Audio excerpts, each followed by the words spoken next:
We ended on the note, through small joys and griefs, thou movest towards God.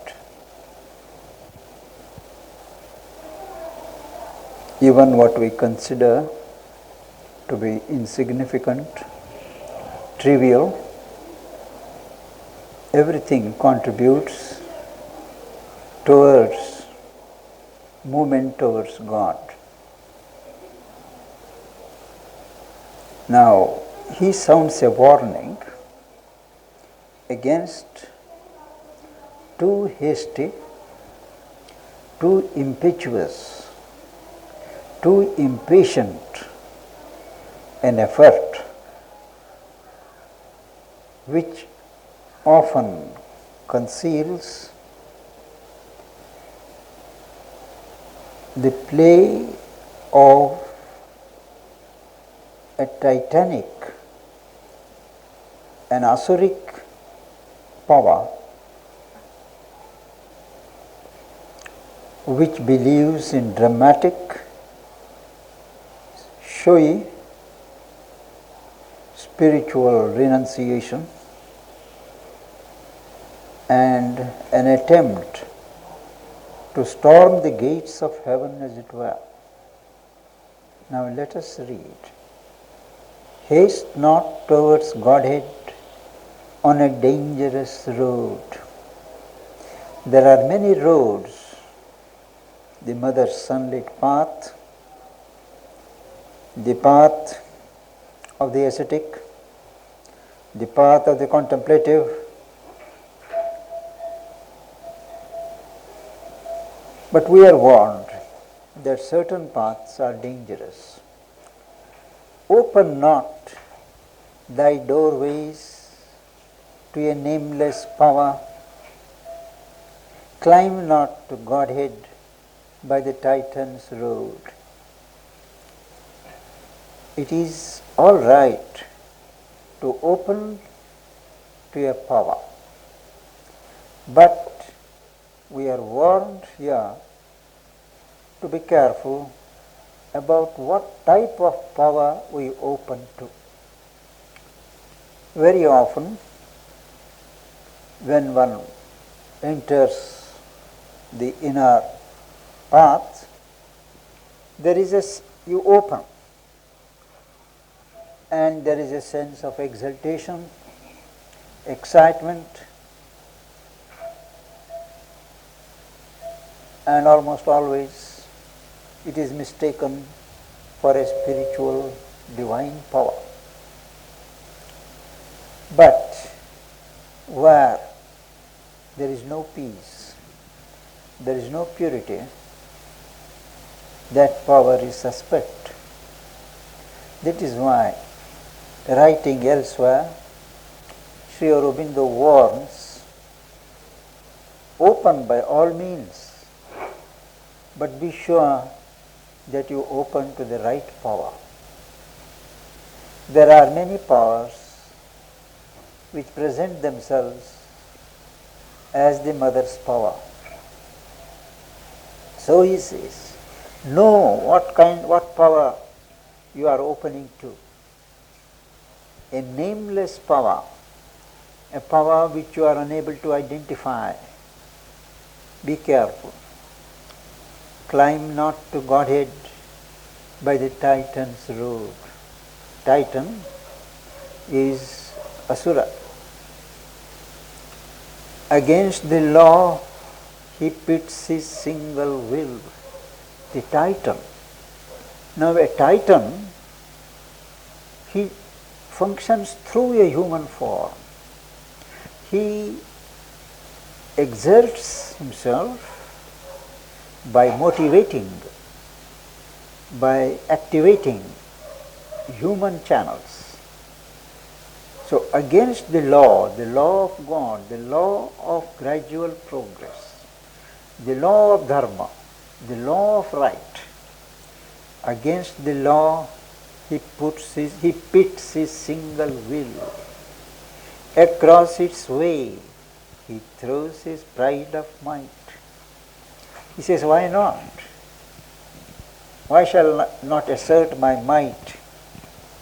And in that pride he throws a spanner. Heavenward he clambers on a stair of storm. His staircase, his ladder is stormy. He will throw everything pell-mell. He will cause destruction here and there.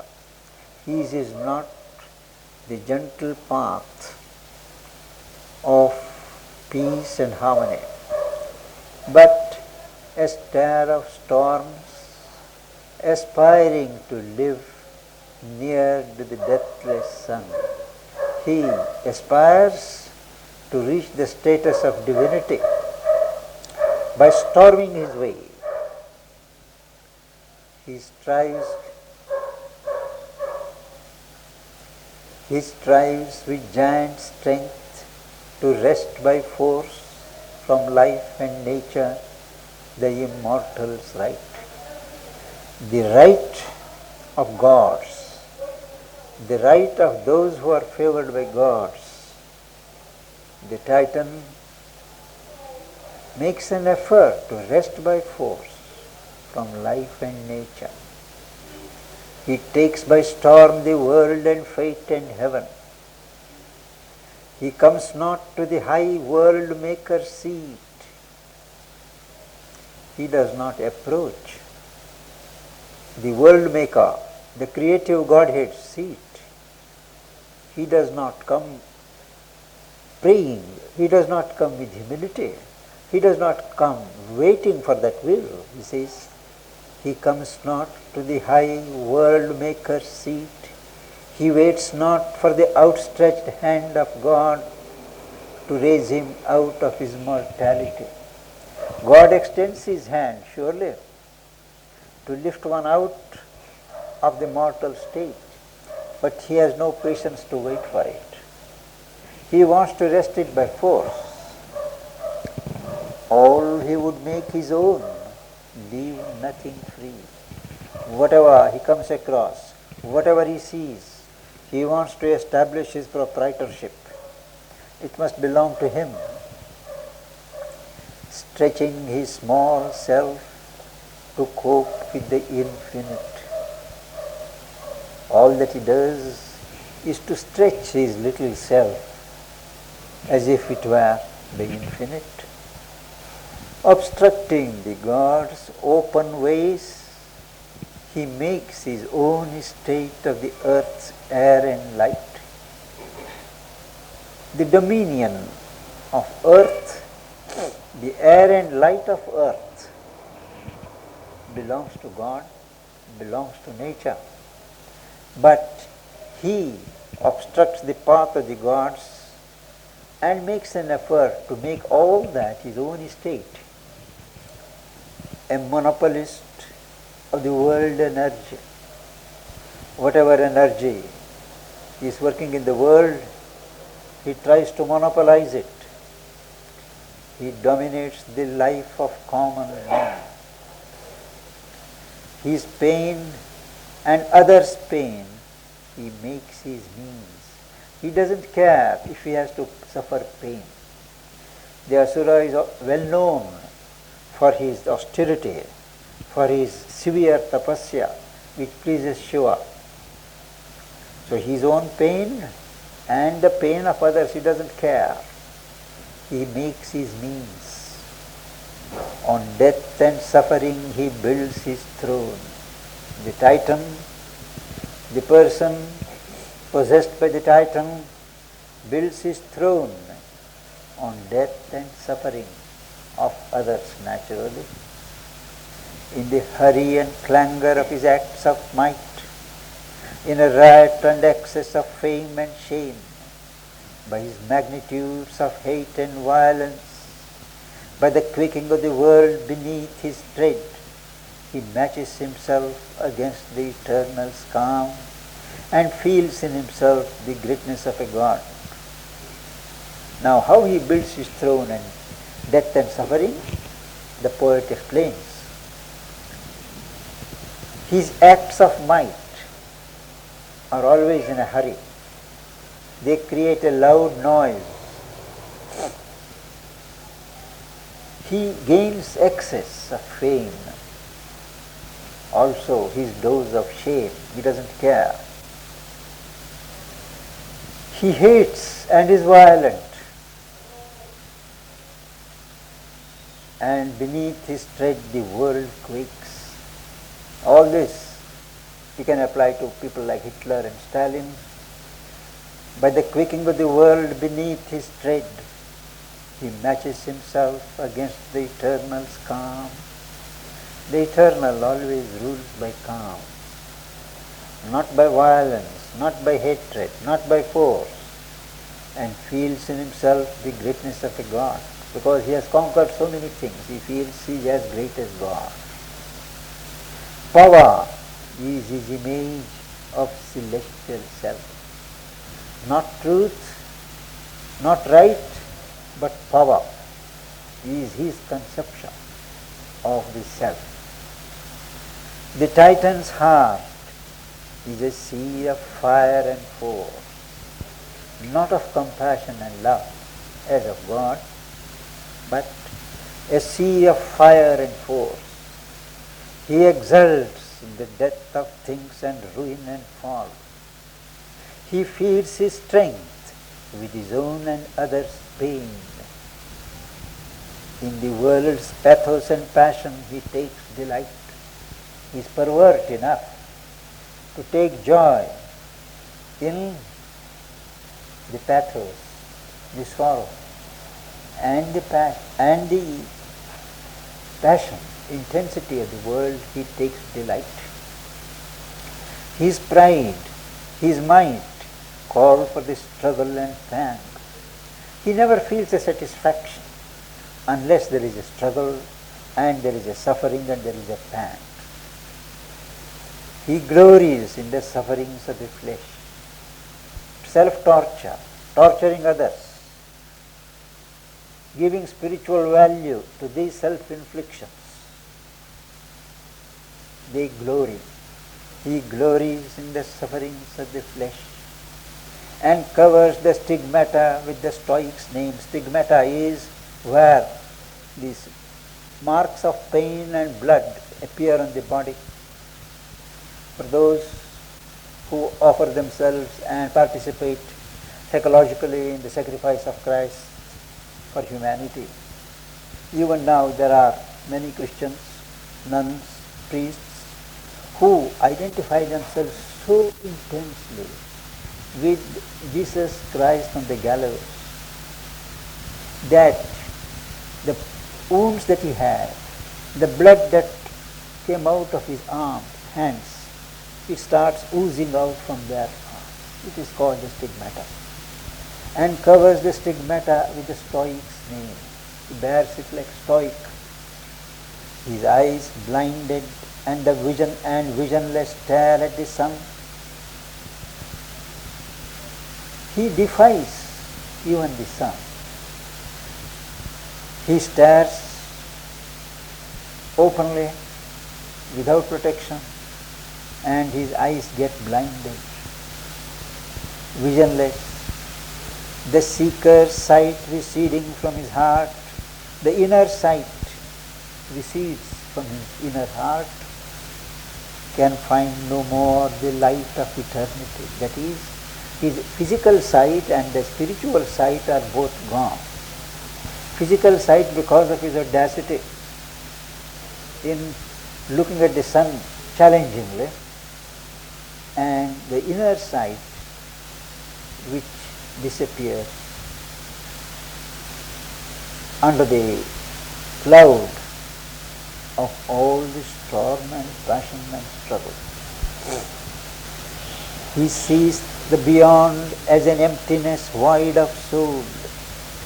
The beyond present nature, he feels it as an emptiness, vacuity, and takes his night for a dark infinite. His night, his period of obscurity, he takes it as an infinite itself in a dark void.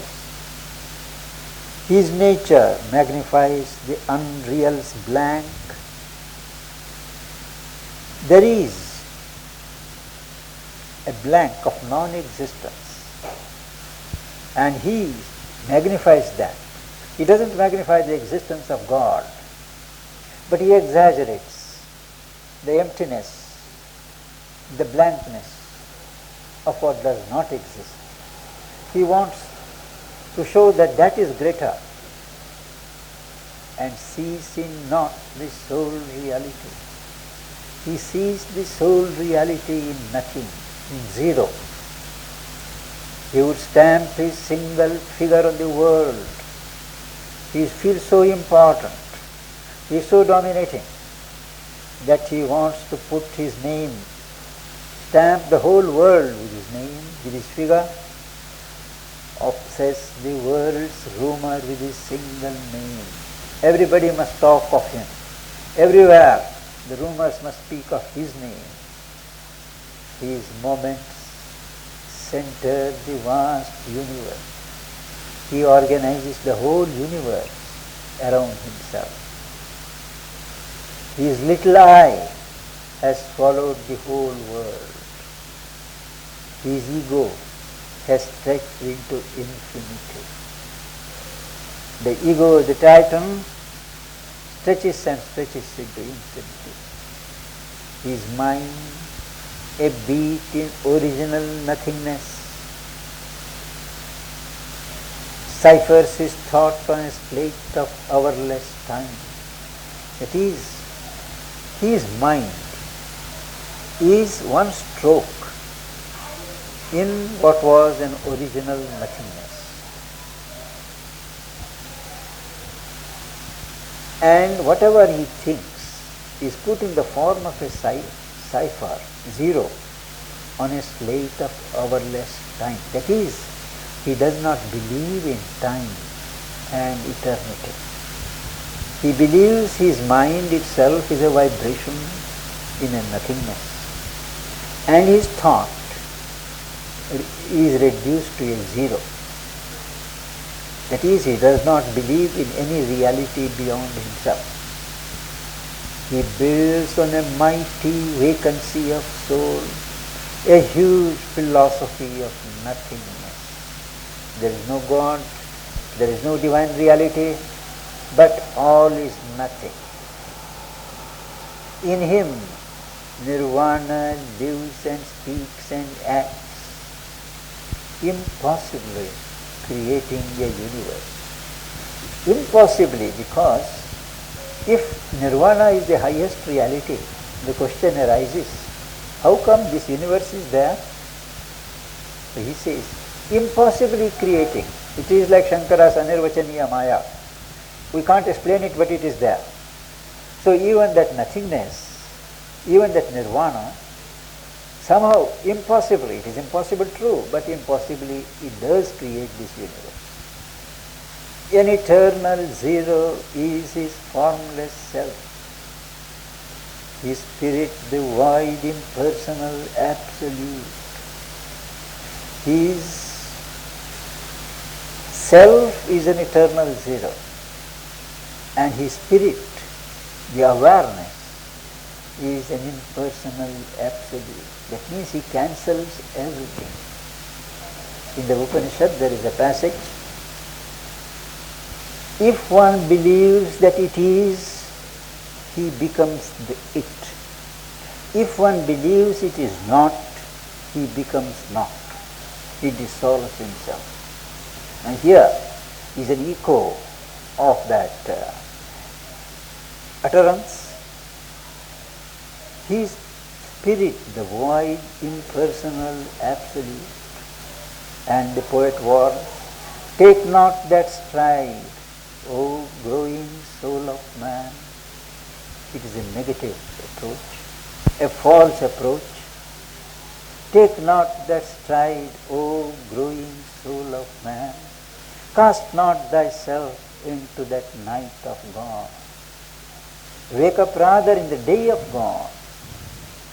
In the Vedas, the day and night are symbols of periods of illumination and periods of obscurity.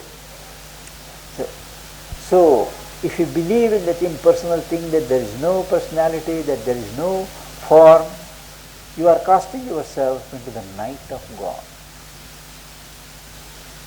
And Sri Aurobindo says, the soul suffering is not eternity's key. To suffer is not a spiritual virtue. To choose suffering has no spiritual beneficence. It is not the key to open the doors of the eternal. The soul suffering is not eternity's key, or ransomed by sorrow heaven's demand on life. You can't purchase by suffering and by having sorrow.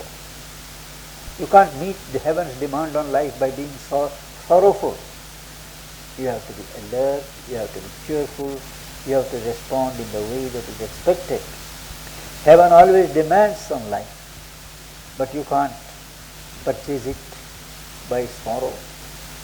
O mortal, bear, but ask not for the stroke. Now this is an extremely important sentence. O mortal, bear, but ask not for the stroke. Elsewhere he says, here itself he says, it is if the stroke comes, if misfortune strikes, endure, bear it. Summon this inner strength to bear it. But don't ask for the stroke. Don't pray, let all misfortunes come on me, let thy will be done. Let me suffer misfortune and let others be happy. Now this is a perverted way of going against the law of God. He says, O mortal, bear, but ask not for the stroke. Then he makes a very witty observation. Too soon will grief and anguish find thee out. You do not have to search for it. You do not have to ask for these things. Grief and anguish will surely find you out. You don't have to wait. Look for strokes. Wherever you are, they will follow you as long as you live in a world of ignorance. Too enormous is that venture for thy will. To bear the stroke, to ask for the stroke, and to proceed through strokes is too enormous a venture, too large an undertaking for thy will. Only in limits can man's strength be saved. You have to accept certain limitations. You have to understand that you are a limited being. Then whatever little strength you are given is guarded, rightly utilized, because you do not overspend it. Yet is infinity thy spirit's good, maybe, but it is not thy destiny to remain within limits. Infinity is the goal of thy spirit. It may not be today's condition. Its bliss is there behind the world's face of tears. The bliss of infinity, the bliss of the spirit is there behind everything, even behind the world's face of tears. Because as we noted, grief and suffering are not registered at the level of the soul as they are at the level of our emotional and mental beings. The soul may take a joy of progress, a joy of growth in what feels to be pain and suffering on the external level. Its bliss is there behind the world's face of tears. A power is, here he says, a power is in thee that thou knowest not. There is a power within of which thou art not conscious. Thou art a vessel of the imprisoned spark. There is a spark of God, there is a spark of divinity which is imprisoned in your 9-gated body, Navadvara, and thou art a vessel, an instrument. Thou art a container for that spark. And that spark, it seeks relief from time's envelopment. And while thou shutst it in, the seal is pain. As long as thou art content to keep this spark imprisoned in you, the seal is pain. You have to make an effort to liberate it, to release that spark into free development and free growth.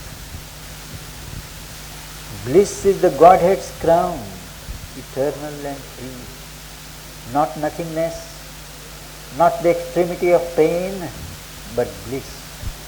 Bliss is the Godhead's crown, eternal and free, unburdened by life's blind mystery of pain.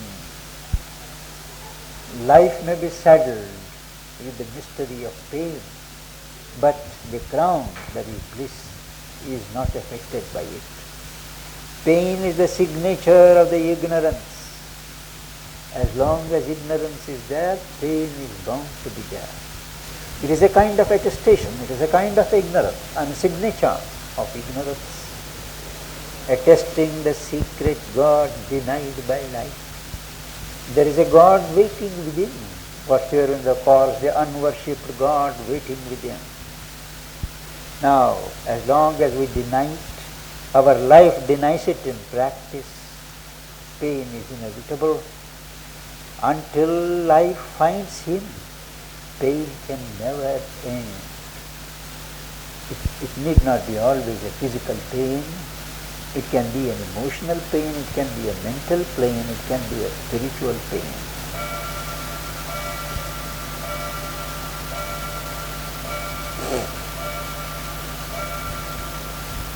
Calm is self's victory, overcoming fate. When the self within overcomes the external fate, it is calm. It is not excited. It is not ebullient, but calm. Bear. As long as you have to bear pain, he says, bear. Thou shalt find at last thy road to bliss. At last, the road to bliss will be open to thee. But till then, bear what comes. Don't seek it, but bear. I think we can stop there.